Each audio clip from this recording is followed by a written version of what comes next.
is a tool that's used to help people pinpoint where they might be stuck. It also helps them see where they're doing really well.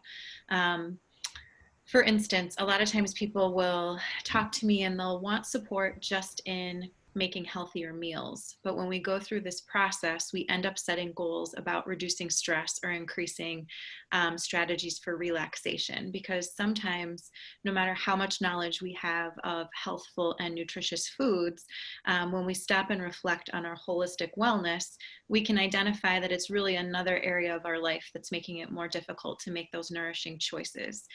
So it's a way for people to look at the whole picture and try and break it into pieces and see, you know, what's really working well and where do I maybe need to set some goals. That being said, I'm going to go ahead and share my screen and show the tool.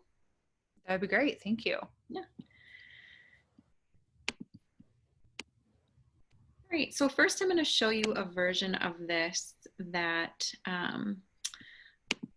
allows us to look at the tool, and then I'm going to show you what it would look like if a tool was filled out. So as you can see, we have our circle here, and as Audrey mentioned, this is adapted from the Integrative Institute of Nutrition where I studied, and it's been changed just a little bit to apply to what I was noticing our clients needed.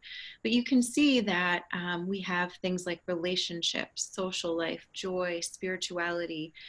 These are all different facets of our wellness. So when we're thinking holistically about our health, we cannot just focus on this nutrition piece and this physical activity piece. We really need to think about all of these. So Audrey, as you take a look at this, are there any areas here where you feel like maybe we need a little bit more explanation? What stands out to you?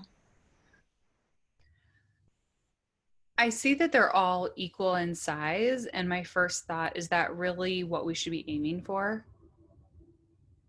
Yeah, it actually is. I think we're saying that all of these are of equal importance when they come to our overall wellness. And when one of them is not in alignment, it's difficult to be really successful in some of the others.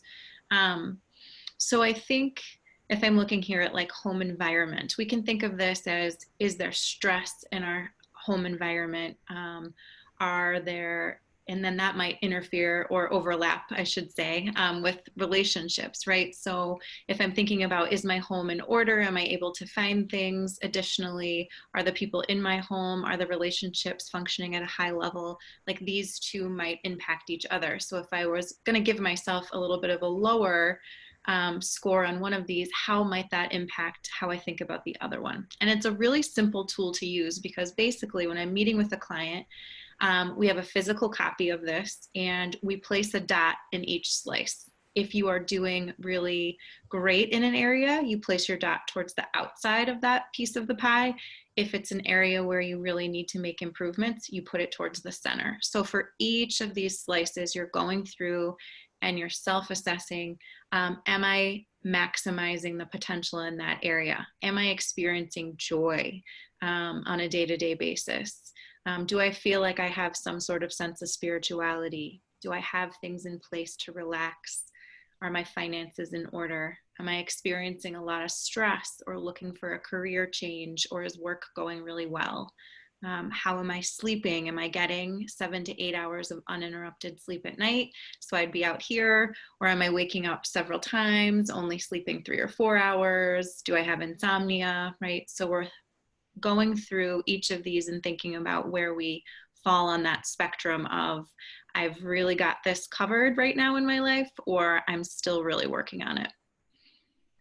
I would imagine too that in a day there's different varying factors that would have us feel like we've got more of these under control, and maybe some of these we feel like we have less under control. And how do you then help people with things such as sleep, for example, or nutrition? Is there a concrete plan that you dive into and you formulate, or what is that takeaway for them?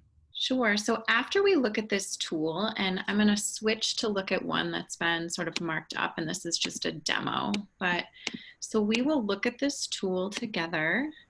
And ideally, we would have a full circle, because when we connect our dots at the end, what we would want is for our line to be going right around the edge of all of this. But this is really a quick visual way for us to identify target areas. these are places where we might be stuck. So, for example, here, we can see that maybe we want to think about how sleep is impacting some of these others. And we're not going to pick every single area. We're going to try and target some that might help influence others. For example, here I see that in this instance, we would say that this person is struggling with some good sleep habits. If we improve this, right, and start to pull this towards the outside, we're automatically going to start to improve some of these other things.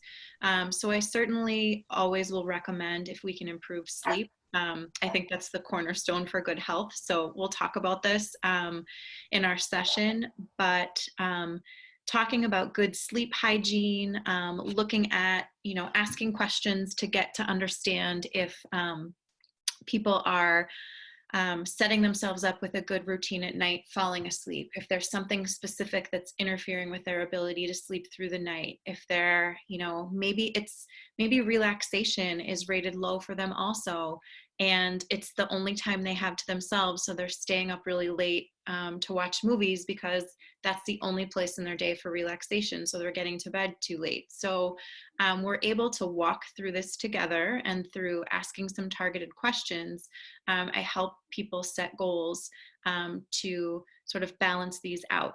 And when you revisit this tool periodically, it might fluctuate, right? So if we did this every time, we might see some fluctuations based on circumstances or life events. Like career might be stressful at some points in the year. It might be going really well and be not as stressful at others. So we will see some variations, but mainly what it helps us do is to just have a way to set targeted goals and improve our total wellness. It's funny because so often people just, as I was saying, they just want to focus on this nutrition piece. But as I've said, in some of our other conversations, like if we, for example, don't have sleep handled or we're under a lot of stress, those are things that can significantly impact our ability to make those healthful choices and pick nourishing options. Because if we're sleep deprived, our hunger mechanism is going to be impacted. If we're over stressed and don't have any tools in place for relaxation, that's going to also impact our nutrition. If we're overstressed, it might be affecting our relationships. So you can see how when you start to tug at one of these a little bit, it's really, they're all connected. I like that you're talking about how things are interconnected because it gives you an opportunity to think about how you can, when you work on one thing, it does pull on another. And that is really how life works. And I think that this is a really great example to kind of demo that. When